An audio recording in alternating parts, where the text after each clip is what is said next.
C'est cet ami qui vous fait dessiner. C'est pas lui qui m'a fait dessiner, si vous voulez, c'est lui qui m'a donné l'envie d'être artiste. C'est-à-dire que je voyais son mode de vie, il était beaucoup plus âgé, et j'aimais beaucoup ce qu'il faisait en plus à l'époque. Et donc, à partir de là, je me suis intéressé à l'art, c'est évident. Vous aviez quel âge là? Pouf, j'étais jeune, j'avais 16 ans. Et donc vous revenez à Nice en 57 et vous rencontrez Martial Reis. Non, non, j'ai rencontré surtout Armand et César à l'époque, que je voyais assez régulièrement comme copains, et dont j'ai subi tout à fait l'influence. C'est-à-dire que je me disais, si eux, ça marche, pourquoi pas moi? Et ça a été un facteur de dynamique, comme Armand était un facteur dynamique, je crois, pour tout ce qui est l'école de Nice, ce qu'on a attribué à l'école de Nice. Parce qu'avant, vous étiez aux Arts Déco. J'ai fait les Arts Déco. Oui, avec François Bray, qui était François aussi Bray, le professeur de Gilly. Voilà. Voilà, oui, d'ailleurs, mais on n'était pas dans le même cours. À l'époque, je faisais de la peinture, je ne faisais pas de la sculpture. C'est à la fin que j'ai fait Gambier, d'ailleurs, aux Arts Déco, qui était aussi un prof, que j'ai commencé la sculpture. Et la rencontre avec César, surtout, je crois. Oui, ça a été très déterminant pour moi, parce que César, qui était un type truculent que j'aimais beaucoup rencontrer et que je m'amusais beaucoup, un jour m'a dit, tu sais, j'ai besoin de quelqu'un qui m'aide et tout, tu veux pas? Et moi, pour moi, ça a été une opportunité extraordinaire. Je suis donc devenu son assistant pendant 3 ans. Ce qui m'a permis de rencontrer plein de gens intéressants, de voyager avec lui, de faire des choses, et puis de vivre vraiment dans l'univers d'un type qui était déjà connu à l'époque, par rapport à moi qui était un gamin. À l'époque, il faisait des compressions.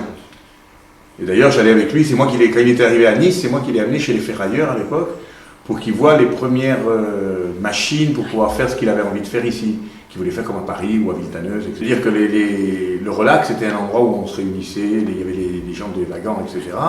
Et le type de ce bistrot était un type qui se voulait féru d'art et ouvert, et qui était très sympathique, et qui a dit, mais tu devrais faire une exposition. Et c'est là où j'ai fait ma première exposition. C'était quoi? C'était des peintures très réalistes, très marquées par une période un peu noire comme ça, qu'on a quand on a 18 ans, je veux dire. Cette beauté de l'abstraction vous vient en Algérie, quand vous êtes en hélicoptère. C'est exact. Ça a été une grande découverte pour moi, puisque j'ai donc fait cette exposition. Puis ensuite, j'ai été appelé sous les drapeaux pendant 3 ans à faire l'imbécile. Et j'ai été en Algérie. Et en Algérie, comme j'étais infirmier, j'étais toujours sur un hélicoptère qui survolait de village en village pour soigner les populations. Et donc j'avais une vision comme ça très comment dirais-je, en hauteur de paysages extraordinaires. Et ça m'a donné cette vision de l'abstraction, mais c'était une abstraction à la manière de Poliakov ou de gens comme de Stahl ou des choses comme ça. Mais ça m'avait beaucoup influencé. J'ai fait plein de croquis à cette époque sur cette idée-là. Et puis après, je suis revenu, j'ai commencé à travailler des matériaux différents. Enfin, j'étais une période de recherche beaucoup plus. Et ensuite, j'ai fait des premières sculptures et j'ai utilisé le plastique pour faire des bases comme support. Et c'est en faisant les bases que je me suis dit pourquoi pas le faire rentrer à l'intérieur. Alors j'ai fait des sculptures qui commençaient à rentrer dans la sculpture métal. Mais moi, c'est-à-dire que je faisais des sculptures, j'ai toujours un côté très esthétisant. Et donc j'utilisais les sculptures, je prenais des pièces de ferraille parce que c'était pas cher, et je les faisais chromer. Et je faisais des montages comme ça. D'ailleurs, Alex en avait de cette époque.